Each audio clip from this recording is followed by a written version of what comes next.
Well, you may have heard that good fences make good neighbors or that boundaries create better relationships. But what if we told you that's not what separates us, but what connects us that make us better neighbors? And that more connected neighborhoods fare better in emergency preparation and disaster recovery.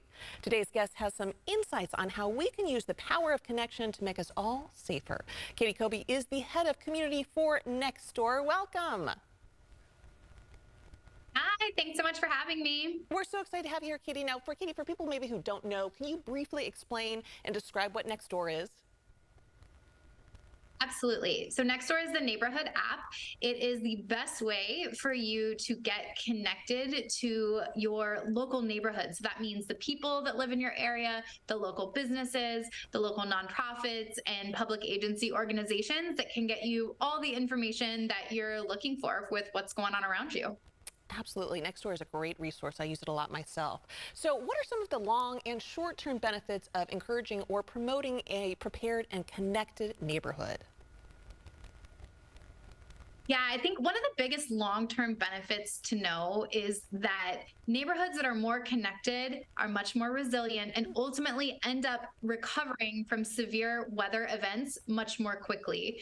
And we know that severe weather events are happening all the time, right? Over the last 10 years, nearly 90% of all US counties have had to declare some sort of natural disaster or weather event related emergency. So ultimately staying connected in the short term, it's going to really help you to weather those storms, no pun intended, but by being connected with the people in your area that you're able to talk to and get help from. And then long term, it really will make sure that your community can bounce back quickly as it needs to.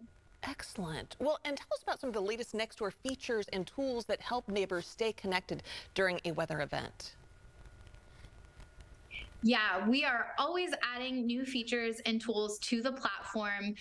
But one thing I think that's important to know, we have over 5,000 public agencies on Nextdoor. So these are going to be like your local fire department, your law enforcement agencies, your utility provider, for instance. And when you sign up for Nextdoor, you're automatically going to get connected to the information that that they're publishing. So for instance, I am also a native Northern Californian, and obviously we all know that the risk of wildfire in our area is pretty huge. And so what I will find in my Nextdoor feed is the local utility folks will be publishing information about how I can reduce my wildfire risk all throughout the year. And then in the event there is a fire nearby, I'll get the much more like emergency related information from them. So that's really important to know. Also, with it being National Preparedness Month in September, we have just launched our Crisis Hub. It's full of important tools and information that will be helpful for any neighbor who's looking to create a preparedness plan. And how can neighbors leverage the platform to encourage their community to be more prepared ahead of emergencies and to better recover maybe after emergencies? Yes, neighbors on Nextdoor are always willing and available to help. We see it time and time again. No matter the disaster, people are stepping up, raising their hands, willing to help each other out.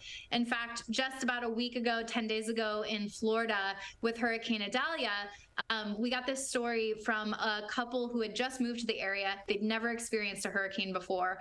And as they were going through their preparedness check, they found that their generator wasn't working. So they posted on Nextdoor, explained the situation, shared that they were new and a little nervous about going through a large storm for the first time. And they were able to get connected with a couple of neighbors who came over, helped them fix their generator, and they were ultimately able to get through that storm together. Wow, that is a cool story. I had no idea that Nextdoor could be as helpful as that. Now, how can individuals and communities be proactive in taking part in National Preparedness Month through Nextdoor?